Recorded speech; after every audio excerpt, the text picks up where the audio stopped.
本書の目的は、人は霊性進化によって高級霊界と接触できること、生命の充足を知り得ること、これらを示す。本書は単純にして実践的な霊性進化の道を説く。本書はあくまでも理論ではなく実践に基礎を置いて説く。本書はまた心霊治療の問題を明らかにする。霊友の起こる根源を示す。それに付随した処方を明らかにする。役者前書き。グレース・クック女子は昨年他界した。それは超年月にわたる県有交通に捧げられた尊い献身の生涯であった。女子は1958年間のサンライズの帳で次のように述べている。私には生まれつき霊視能力がありました。子供の頃から亡くなった人たちの姿が見えたり、その声が聞こえたりしました。それは自然にそういう風になるのです。ですが後年になって自分の意志で高いと交通する術を身につけるよう訓練をさせられました。この能力のゆえに、私はたくさんの悩める人々と会う人生を自分の運命としてしまったのです。もちろん悩みの原因にはいろいろあるのですが、特に親しい人との死別が原因になっていることが大変多いのです。こうして他界の死者の声を伝えて、人を苦しみから救ってあげる私の仕事が続いたのです。この霊視がいつも一緒にいて、私を助け私を指導してくれました。ホワイトイーグル霊は、グレース・クック女子にとっては、心霊学的に言えば支配霊である。しかしこの支配霊は、単にクック女子個人を指導するための通常のものではなさそうで、いわば人類的使命を帯びて、クック女子を使っている、特殊の高級霊のようなのである。女子はこのことを次のように記している。ホワイトイーグルは、白色同胞団、ホワイトブラザーフット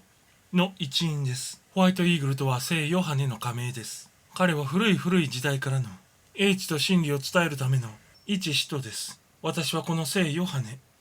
イエス12弟子の一人、ヨハネ伝の筆者と言われる。またヨハネ黙示録の筆者という説もある。の名によって彼がいくつかの優れた霊界通信の通信霊の一人であることを思い浮かべる。ステイトン・モーゼスの霊君の49人の通信霊の一人、またアラン・カーテックの霊の書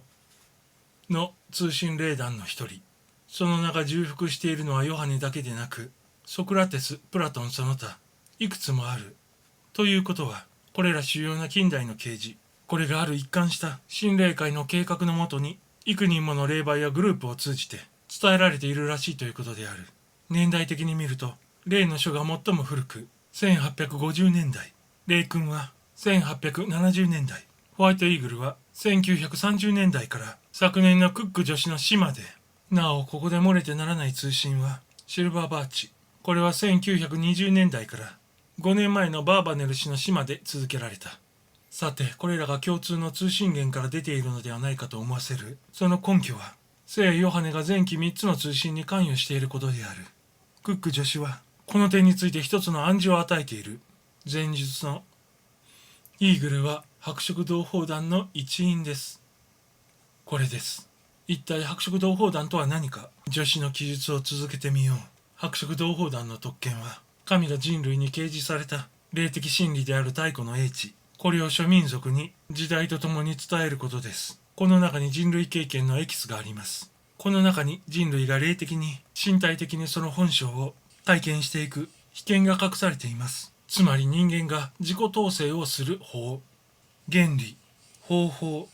儀式、これあればこそ人類の諸問題がことごとく解決されていく鍵、それがあります。それは従来少数の人種に教えられ守られてきた偉大な真理、それが今人類の手に渡されようとしているのです。この秘技はあらゆる時代を通じてごく少数の人たちの手で守られてきたものです。役者中、助手はいくつかの神秘主義団体名を記している。この仕事は隠れた場所で心の貧しい弟子たちに伝えられてきました。白色同胞団の仕事は現在も進行しており、人類の文明史上良い面の進歩にはこれからの多大の影響が及んでいたのです。白色同胞団は限界と霊的世界の両方に実在しています。地上界を担当する聖員はその霊智と力を霊界の団体から受け取っています。ホワイトイーグルの語る言葉はこの情報からの声に基づいたものです。さてクック女子がそのベールの一端を掲げてちらりと示してくれたこの白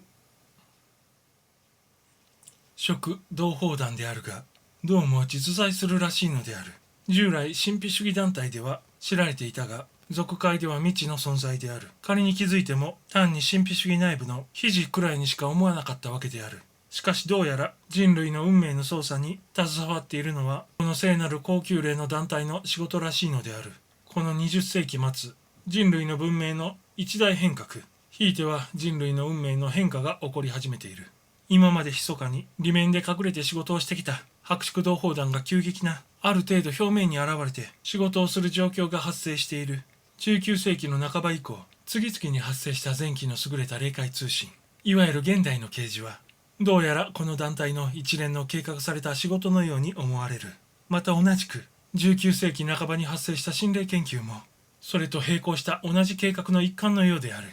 この団体の活躍は、何も今始まったことではない。社会イエスをはじめとする文化、政治、経済の卓越した指導者たちは、この団体の成員であるらしい。つまりこれほどさように白色同胞団が人類の運命に深く関与しているらしい。クック女子の一文と以下ホワイトイーグルの霊言を読まれて、果たして諸子はこのことをどのように受け取られるか、それは各人の自由としておきたい。昭和61年7月、桑原博義